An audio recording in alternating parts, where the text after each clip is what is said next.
Hello, everybody, and welcome to this Hitmarker Masterclass all about red flags, diversity, and recruiters in the job hunt. I'm Will from Hitmarker, and I'm going to be bringing you the first portion of this talk. But for the first time in this series, I am not alone. I am joined by Sara, another member of the Hitmarker team, who's going to be able to talk with some authority on the second part of this masterclass. Sara, how are you doing today?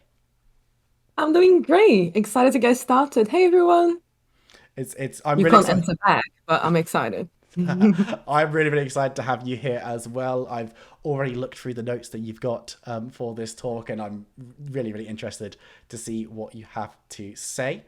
And Sara is uniquely positioned to be talking about those sections and is much better at doing so than I am. So, really, really excited to get going with that. Of course, this will be followed by a networking portion. So, this talk will be about 40 minutes long. Hopefully, you'll all enjoy and get something out of it. But without further ado, let's start talking about some red flags that you might find during the job hunt, how you can find these red flags, and what specific things to look out for when you're doing your initial stages. This is going to be very focused on the first part, so before you're sending out your resume and your cover letter. So if you're looking for things about red flags during job interviews or slightly later in the process, we won't be covering those in depth here, but we might be covering them in future content. So make sure you're keeping your eyes peeled. I'll be going into two main areas that we'll be discussing in terms of red flags, and those will be tips for researching a company and what you should be doing, where you should be researching, and what to keep your eyes peeled for. And also, when you're looking at the job description on Hitmarker or somewhere else, if you're not that you should be using another platform, but if you are, what you should be looking out for in those job descriptions. And then Sara will be taking us through the second half of the presentation. So let's jump immediately on to tips for researching a company, where you should be looking, what you should be looking out for. So the first thing that we always recommend when looking at research option and where you should be looking is Google News. It's an absolutely amazing place to start. I know we've mentioned it in previous masterclasses and when talking to people individually as well, because Google News shows you everything about a company that is noteworthy, that people consider to be important. This means that you're not just getting the positives, you're not getting the company spin or the very doctored PR stuff that the company puts out on social media, but you're not only getting the negative things that you might hear on social media from people who feel slighted by the company or haven't had a good experience. In theory, news should be unbiased in most cases. It's not always the case, unfortunately, but it really is an option for going in, seeing what big announcements have been made by the company, what really great stuff they've been doing, what new products they've been releasing, or the bad stuff where you've got companies that haven't been working properly, where companies aren't performing too well. And Google News is a great place to aggregate all of this stuff. Now, of course, this is not going to be the only news option for you, and it's not the only place to look, but this is the one that's easiest to use. You can just go onto Google, click that news button, and type in the name of the company.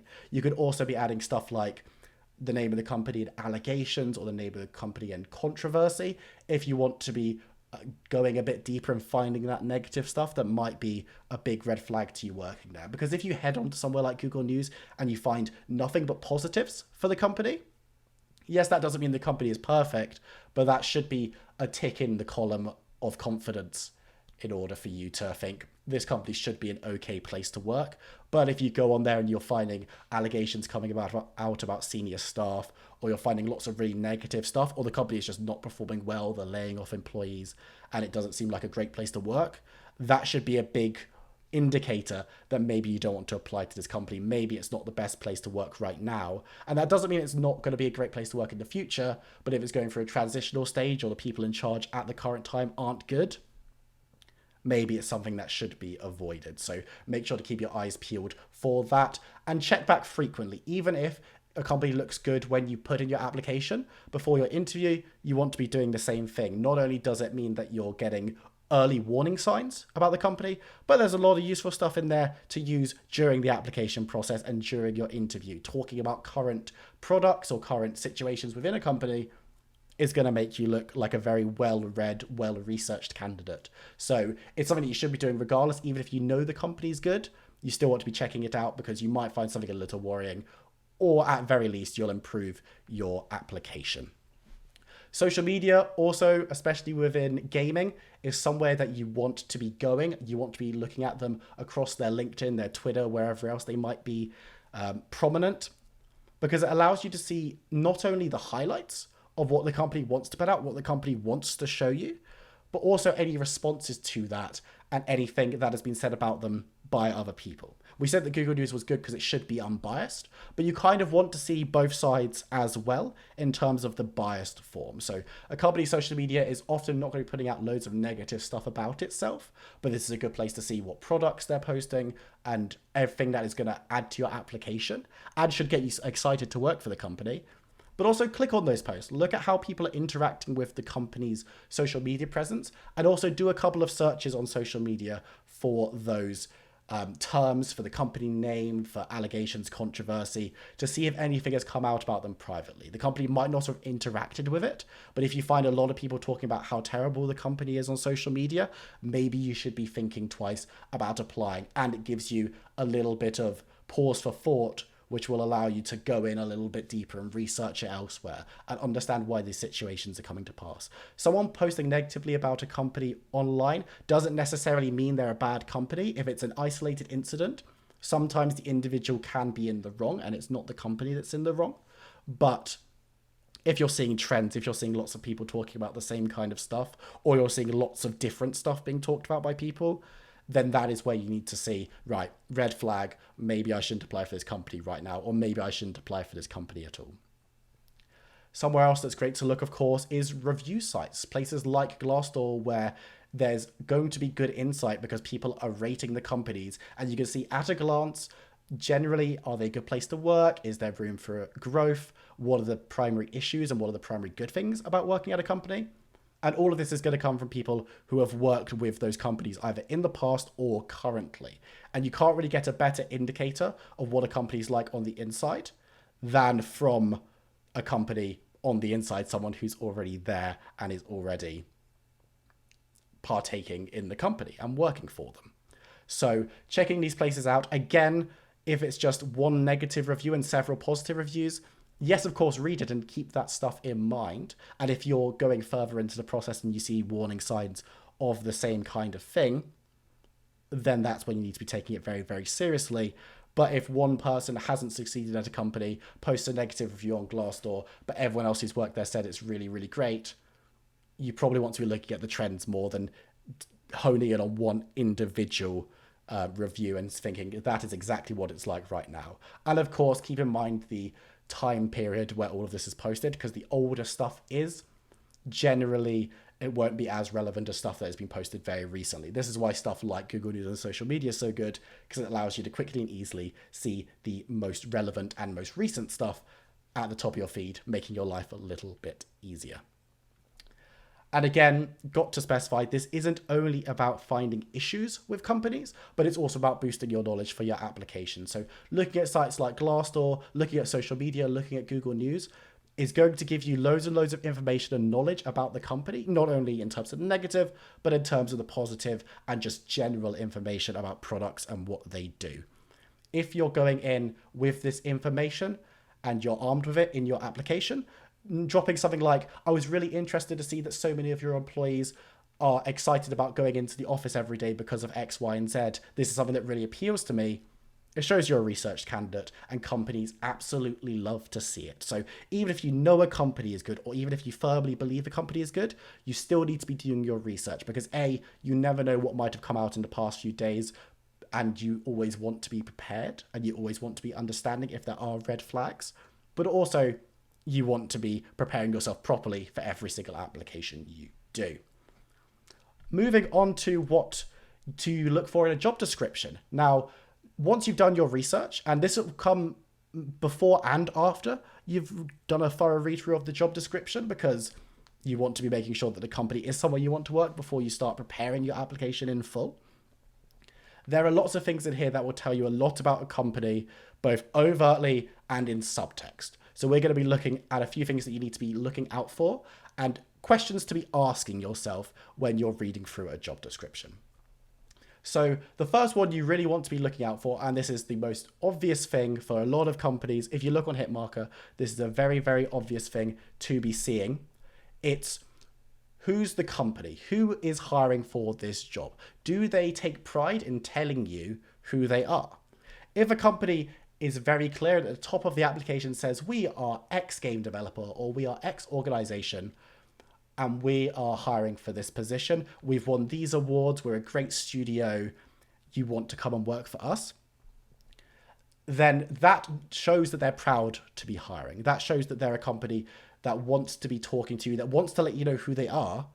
And this is especially true if they talk about what they've won in the past, if they've got awards from companies about being a great place to work, if they've got stuff that they want you to be going and seeing very obviously and early in the process, then it shows that they've maybe got much less to hide. If a company is a little bit reserved and not really talking to you about who they are, then you've got to ask the question on why. And of course, there aren't always negative reasons. Some companies want to be hiring covertly because they are starting a new project that they can't talk about yet, or it's a very new company starting up that they don't have this information to share with you. That doesn't mean that the company is bad by any stretch, but just be asking yourself the question when you look at a company page, this company doesn't really talk too much about who they are. Should I be worried? Should I be concerned that this company isn't necessarily the place to be? And why haven't they given me this information? So keep that in mind. It won't always be exactly at the top of job descriptions. Quite often companies will go into who they are at the bottom as well. So make sure you just read through the whole job description and picking that up. But if you can go away and you've been given loads of information on how to research the company from the job description, you should A, makes your life much easier to research, and B, it allows you to think, right, this company wants me to go away and see this stuff. Clearly, this is going to be positive for them. Again, don't limit all your research to just what the company tells you and what the company wants you to see, but it makes your life a little easier and it should fill you with a little bit of confidence. Next one to think about is, does the company actually tell you what you'll be doing? Are the expectations realistic for the seniority level that you're in? And are they talking about vague other responsibilities without stating it? We see relatively frequently companies looking for entry-level and junior-level candidates who will sometimes be asking for loads of stuff, or even jobs where the requirements or what you'll be doing are super, super vague, where stuff is not clear, where they're saying you're going to be doing one task, but they don't really go into exactly what that is. This is a worrying, and it's definitely a warning sign, because if you don't go into a job understanding what you're going to be doing and understanding what is expected of you, then you're going to have a harder time succeeding in that job, or you're going to have a harder time preparing to be in that job because you won't know what you're meant to be doing. Essentially, if you want to become a game developer and the company doesn't tell you what coding language they will be using primarily, then you can't go into the application confident that you've got the skills required because they haven't given you the information to be confident in that, which makes applying a much more stressful experience and not something that you might want to be doing. If companies are also very vague with what they're asking you to do, it could often be a sign that they're going to be going in and kind of just giving you as much work as they can and getting you to do a bunch of different stuff. The idea essentially is you want to be able to look at a job description and think, am I capable of going in and doing the job that they're hiring for? And if the answer is no, because they've told you lots of information and you don't have the knowledge, you don't have the skills to do that, that's fine. That's just a case of the job not being right for you. If the answer is no, because you don't know what they're asking for, then that's a warning sign that the hiring side of this company is not doing it properly, and you might want to consider whether it's the right place to go and the right place to apply to. Next up, do the requirements fit you? Do they match the responsibilities, and are they clear? Again, this is similar to the one above, but this is much more about if they're asking for a certain amount of experience, does that match up with the responsibilities that you've been asked to do? If a company's hiring for an entry or junior level role with significant leadership experience, you've got to ask, does this company actually know what they want? Because if you're looking for an entry candidate, they shouldn't be leading a team necessarily. If they're asking for requirements in coding languages and lots of different technical stuff, but then in the responsibilities, it's very vague about what you'll be doing, That gives you an idea of what they're probably wanting from you because it will give you the list of skills that you need. And that can kind of lead on to, if they want me to be able to code in this language, they probably want me to be using that language. But also, if the stuff doesn't add up, that is a concern. You don't want to be going in where you need to have really great writing skills, but then there's no writing responsibilities. Why are they asking for that? You have to ask yourself. And again, it might just be a lack of organization from the company on a hiring side, especially if it's a newer company. But this stuff is all very worth keeping in mind. What benefits are listed? This is also going to be a big one. And when we say benefits, we don't just mean all the fun stuff that they list below the responsibilities, like a great office environment, free food, going out for drinks every other weekend. We're also talking about the money attached to the job, whether it's a salary for a full-time job, whether it's just the amount that you're going to be given for projects if it's in a different contract type. Look at that and say, A, have they listed it? And B, do a bit of research to see if that amount of money is what you can live on, or if there's an estimate on what you should be making in that kind of role. Consider the seniority, consider the responsibilities of the job, and think, okay, if I'm going to be doing this and I need to have this experience, how much should I be making? Look at the location. If I need to move to this place or if I need to live in this country, is the salary going to be enough for me to live on if it's a full-time? Is it going to be enough to incentivize me to go to this work if it's not on a full-time? And if the answer is no, or if the salary is not good enough for you, don't apply for the job. And if the salary seems exceptionally low, that should be a very big red flag. The salary being low, or the amount of money you're being paid being low, or the benefits not being exactly what you want, doesn't necessarily mean the company is terrible. But if you're not happy going into that situation, you shouldn't be applying. And sometimes it can be a red flag if they're only willing to pay $15,000 or pounds below the going rate. That's a concern. Also, ensure that you're going to be paid minimum wage, or the minimum that you should be paid for any type of job in location for your age group, because sometimes companies can be a bit scummy and will be looking to hire people on lower under different technicalities. And while most job sites will try to catch that, you just want to make sure you want to be giving yourself the knowledge to catch those kinds of issues. Finally, the thing that you need to be looking out for, and this is where we're going to transition over to talking to Sara, in her part of this talk, is at the bottom or wherever they put the diversity inclusion statement on their job description. Is it good enough? Is there enough support for you in this job? Are you someone who will feel comfortable going into this workplace? And this will go along with the research that you've done in news and social media chatter, because people will often talk about, is this place a positive work environment? Is the culture good? Is it an inclusive place to be? And considering that is very, very important, especially if you're in one of those groups where you're a more diverse candidate or you need a little bit more support in the application process. Making sure that there's support for this is going to be very, very important, because if they're not supporting you through this process and they're not willing to give you assistance during the application process, this is not somewhere that would be good to work, because they're not being considerate of your needs as an individual. And if they're not being considerate of your needs as an individual, they're not likely to be considerate of other people's needs as well.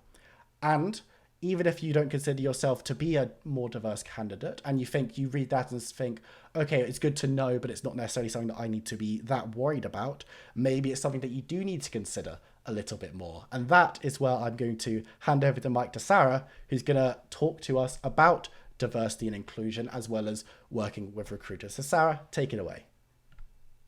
Thank you so much. And yes, I completely understand why a lot of people would think, maybe diversity is not that relevant for me, especially when there's so many other things that you need to check on a job description or on a company. And to be honest, there's not like there's a lot of entry-level jobs around there, or things or opportunities you can take advantage of.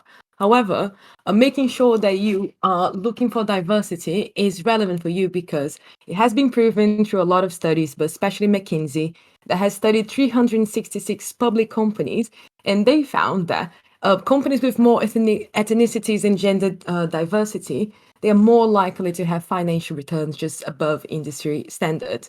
And even though we don't know why exactly, there's a lot of other reasons that could explain that, especially the fact that diverse teams are smarter and more innovative. And when we talk about smarter here, we are talking about they are more factual and they process facts just better.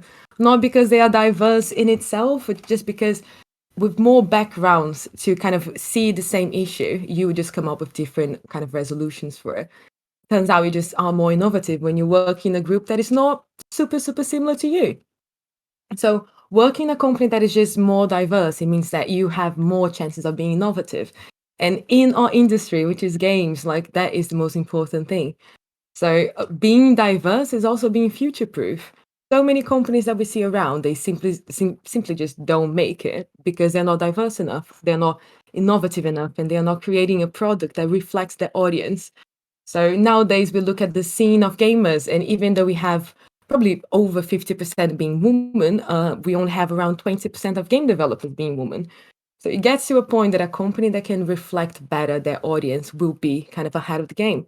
And that is what you want as an employee, because if you have a yearly bonus, that is a bigger bonus for you. If you don't want to look for a job every 6 months or a year because the company can't kind of pay for your salaries anymore, this is something you need to pay attention to. And how do you spot a diverse company? It is not that straightforward, and everyone, no one's going to be saying they are not diverse or they don't care about diversity, even though now and then they don't, because they don't understand how relevant it is for them. There's a couple of ways. One of my favorite things to do is always to check, if they have their equal employment pledges, diversity disclaimers, and then making sure that you're comparing that to their company, their team company page. So, do they have team photos? Do they all look the same? And when I say the same, I don't only mean, white, straight, male. I mean, same age. Do they all come from the same country? Do they all have like similar backgrounds? One of my favorite things to do as well is going on LinkedIn, proper stalking the company and finding out, when do they hire people? Do they always hire people when they have 3-4 years of experience somewhere else? Do they take entry level people?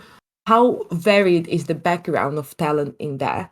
Because not only it will show your chances really of getting at your stage of your profile to that company, but it tells a lot about their recruitment process. And I'm sure all of you know it's just not perfect, and you just want to protect yourself, especially if you're from an underrepresented group, from just stress and lack of feedback and just people not taking you seriously or just discarding you from the start. Job hunting can be very, very exhausting. So especially if you're from an underrepresented group, looking for companies and just saving yourself from uncomfortable situations is sometimes survival as well.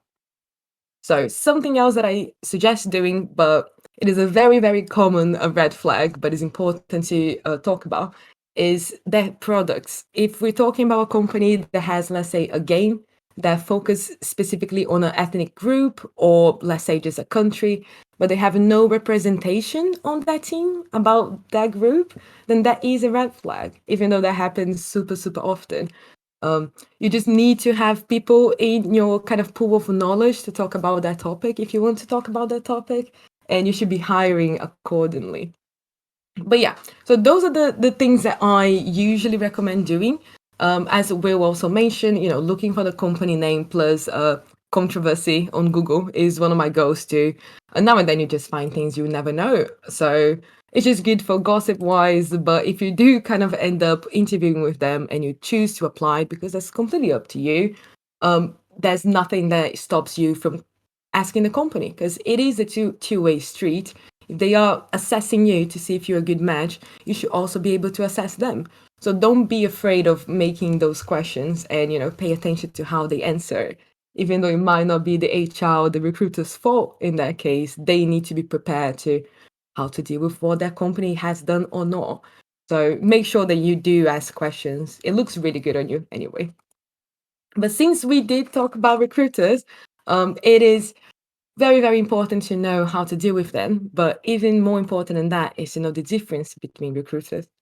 All we know, or most of what people say about recruiters is, all the bad. They ghost you, they send your CV to all companies that you don't want to work on, and they send you loads of irrelevant opportunities on your emails.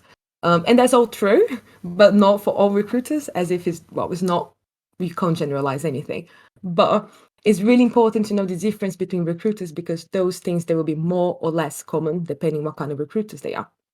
So the first one to kind of keep your mind on is internal recruiters. And they are also known as talent acquisition. And usually they're hired by the company themselves, let's say a game studio. They are hired as part of their recruitment team, and they'll be working on filling out their open roles or building a candidate pool for recurring roles. So if they're always hiring for QA, they're probably going to get loads of QA professionals on their LinkedIn or on their Discord groups. And whenever something opens, they'll just reach out directly. The pros of internal recruiters is that you have a direct communication with the company, which you don't always get if you're just applying yourself directly on a job ad or if you're talking with a different recruiter. However, because they don't receive commission, at least most of them don't receive commission based on your salary, they have no incentive to help you negotiate your salary up. So it really, really depends on what you're looking here. If you just want direct communication with the company, you want to ask loads of questions, you know exactly what you're looking for, and you know the salary is already adequate for you, then, by all means, add internal recruiters on your LinkedIn and reach out to them. That's what I do. And sometimes it gives you an upper hand than just sending your application. Make sure you're also finding them on LinkedIn, send you a nice message, saying why you think you're a good match. But then we also have the external recruiters, which are, I like to call them amazing opportunity and an amazing studio. It's just those awkward emails that you get that it almost feels like they have nothing to do with your profile. And I'd like to make fun of recruiters, being a recruiter myself, but there's a lot of really good external recruiters. You just need to know how to find them. But before that, you need to know how external recruiters work.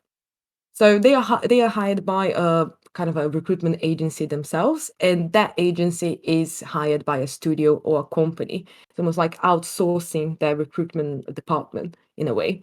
And the way that those recruiters make money is that the agency will get between 10 to 30% of their highest salary. So let's say someone hired me for a salary of 60K a year. Their agency that, let's say, represented me as a candidate will receive, depending on the contract they sign, between 10 to 30% of my yearly salary as their fee.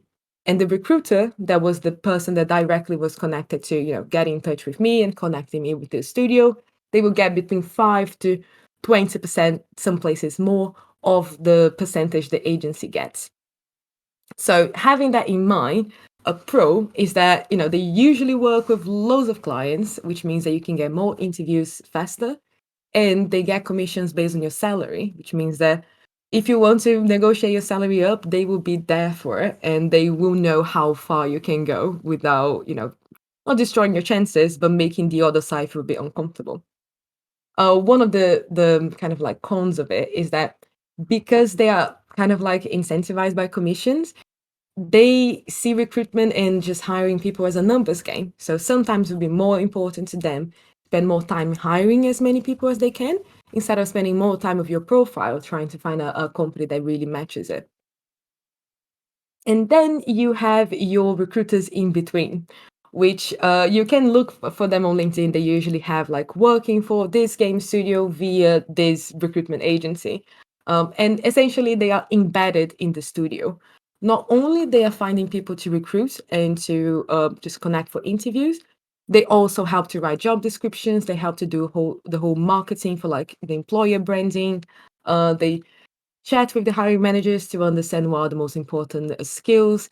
And in a way, they are as in touch with they have as much direct communication with the company as internal recruiters. Sometimes even having a little bit more room to push things to get just timelines faster.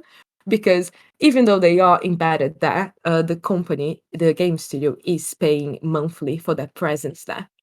The difference is they don't get their commission based on hire. They get a monthly amount of money, the agency, whether they fill the roles or not. It's just because they're helping on other things.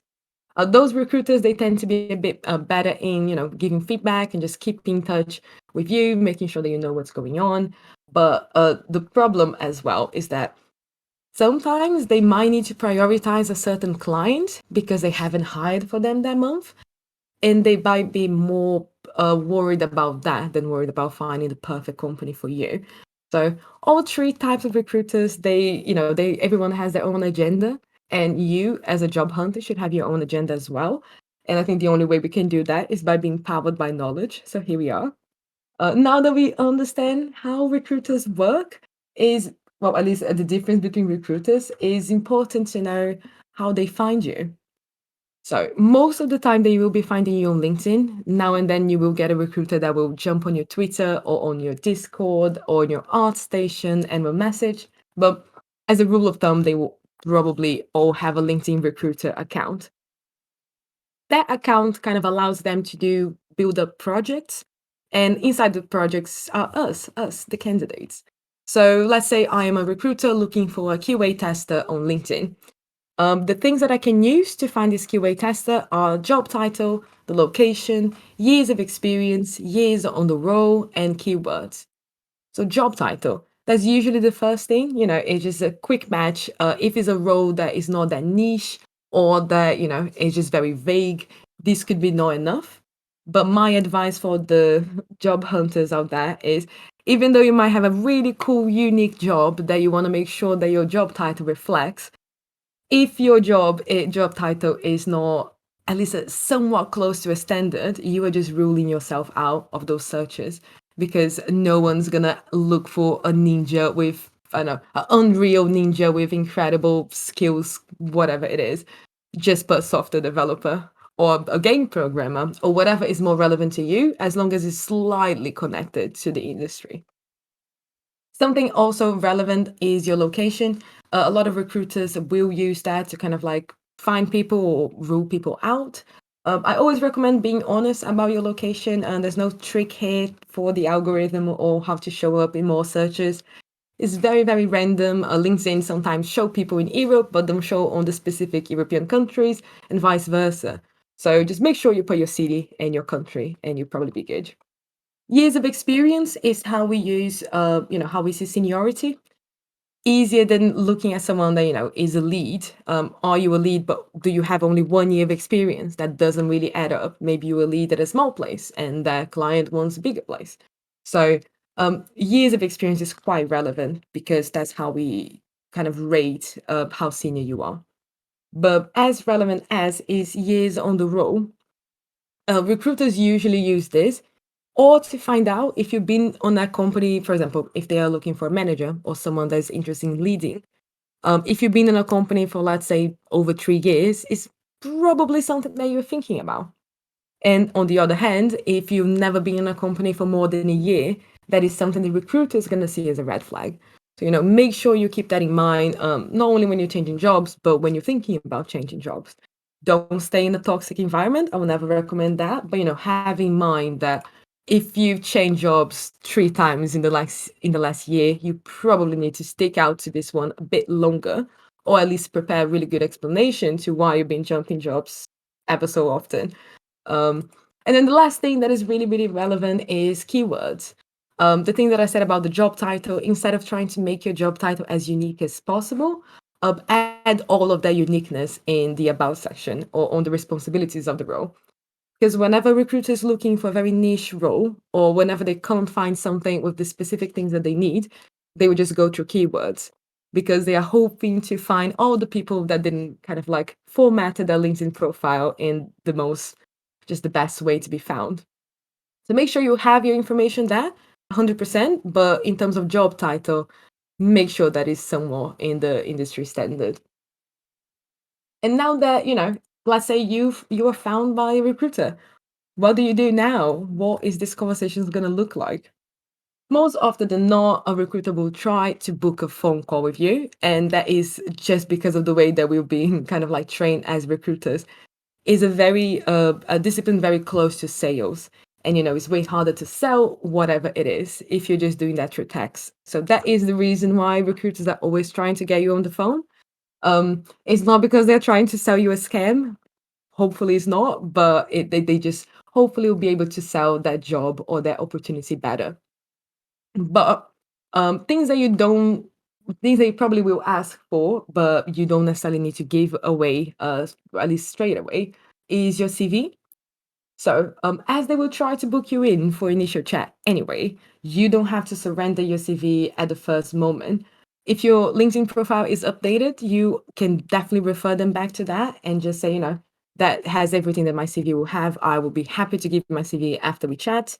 And that is because you have more ownership of your documents. I see my CV as something very important to me, has a lot of information that I don't want, everywhere on the internet. So I always make sure that I chat with whoever it is on the phone first. And then I'm very, very clear about where I want that CV to go to.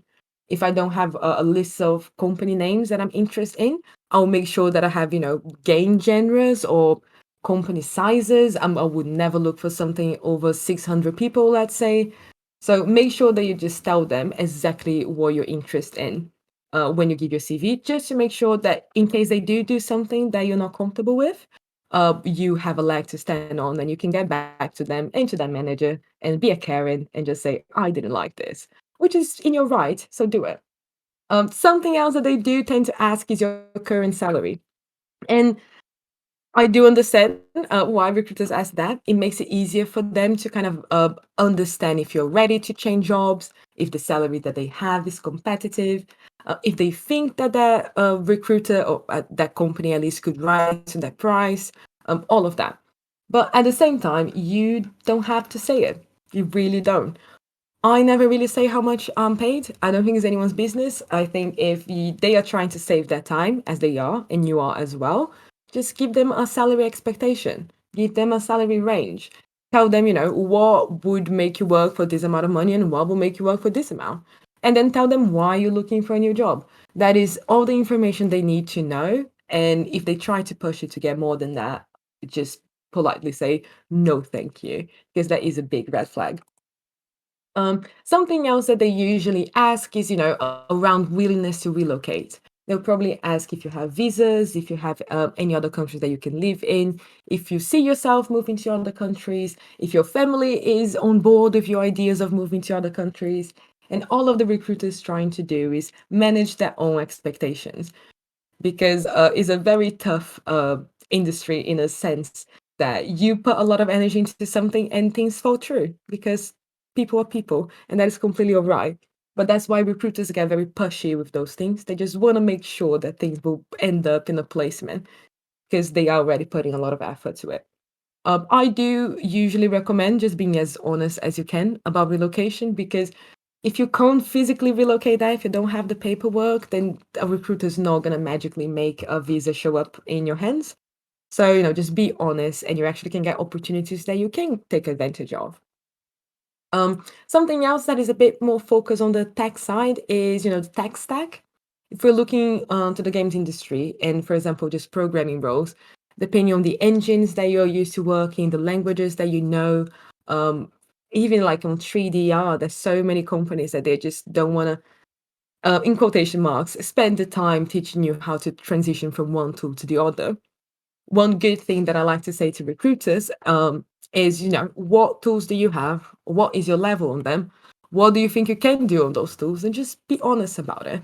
The recruiter is not going to see that information and put you in front of a hiring manager that is expecting more.